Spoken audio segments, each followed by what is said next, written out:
It could be said that the opposition who ruled Guyana for 23 years and who lost the 2015 elections due to poor governance could not see the necessity in sitting down to hear the presidential address.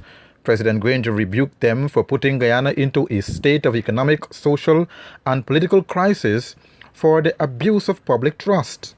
Last week, Thursday, President Granger, speaking from the lectern in Parliament, reminded members of the troubles experienced under the PPC and remarked that the period will be remembered as the darkest in Guyana's history. Investigation into the alleged implication of another minister in the direction of a death squad, of the alleged implication of yet another minister in the acquisition of a computer to track the telephone communication and location of adversaries targeted for assassination.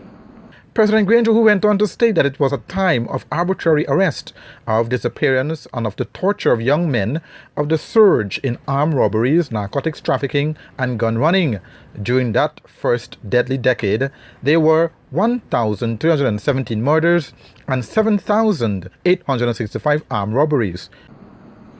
It was a time of deception and the cynical rejection of the £4.9 million UK Security Sector Reform Action Plan, for which a memorandum of understanding was signed in August 2007. It was a time of the rejection of the recommendations of numerous security reform reports. It was a time of total disregard for the implementation of the National Drug Strategy Master Plan. The evidence of the impact of the man-made criminal crisis is still visible. The damage is most manifest in the demoralization of the public and security services, in the erosion of public trust, and the lowering of the quality of life. The grisly security situation was accompanied by a perilous economic situation. The undermining of public infrastructure by the encouragement of cronyism led to serious, costly, serious scandals as seen in the construction of the Cato Secondary School, the Hope Canal Bridge, the riverfront revampment of Kamuka, Barabina Road and Morocco Bridge, Supernam Stelling, and the still unusual Ministry of Social Protection building in Georgetown, says President Granger. The paralysis of public telecommunications became evident in the incompetent and corrupt implementation of the $70 million fiber optic cable project and the misapplication of computers under the One Laptop per Family project. The environmental policy will be remembered forever, but not fondly, for the administration's responsibility for the most destructive environmental disaster in Guyana's history, the catastrophic 2005 flood. This was an event of incalculable damage, of disease, of discomfort, and in some cases, death.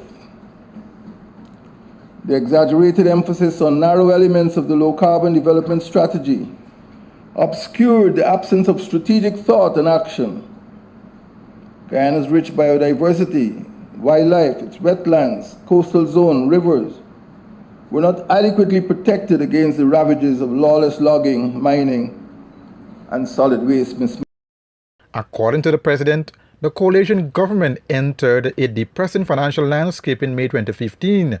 The economic legacy that this nation inherited was characterized by a lack of strategic planning and whimsical decision-making, the president said. The absence of a policy to provide employment opportunities for the youth and to reduce extreme poverty, and the failure to energize the manufacturing sector weakened the country.